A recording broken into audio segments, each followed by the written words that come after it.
আর আমি জানোয়ারের বাচ্চা, আমার বউকেও বিয়ে করার পরে এগুলা ট্যাগ বা ইনবক্স পেতে হয়েছে। আমার জন্য খুব কষ্টদায়ক, একটা নন মিডিয়ার মেয়ে লতে পড়তেছে।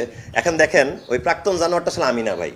আপনি যদি পুরো ভিডিওটা দেখেন, আচ্ছা অহনত নামটা বলতে পারেন, ওটা মেহেদী হাসান হৃদয়, হ্যাঁ, বরবাদ সিনেমার ডিরেক্টর, ঠিক আছে। ওইটা তার সাথে তার 6 বছরের রিলেশন ছিল। আমি মাঝখানে 7 মাসের একটা বন্ধুত্ব করছি, তখনও তার সাথে তার যোগাযোগ ছিল। আমার এই কারণেই ওর সাথে সম্পর্কটা টিকে নাই। আমি যখন টের পাইছি যে তার সাথে তার সম্পর্ক ছিল, আমি তাকে বিয়ে করতে পারি না। বিয়ে করা দূরে থাকে, আমি প্রেমটাই কন্টিনিউ করি নাই।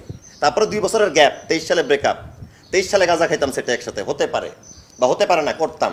25 সালে এসে ভাই বিয়ের পরে ম্যারিড লাইফে এটা আমি করতেছি না ভাই, না বাসায়, না সেটে, না বন্ধুদের সাথে। ভাই বয়স, বিয়ে করলে আপনি তো বোঝেন যে ম্যারিড লাইফের সাথে স্যুট করার জন্য তো একটা সুন্দর জীবন যাপন করার চেষ্টা করে প্রতিটা পুরুষ মহিলা, ঠিক আছে।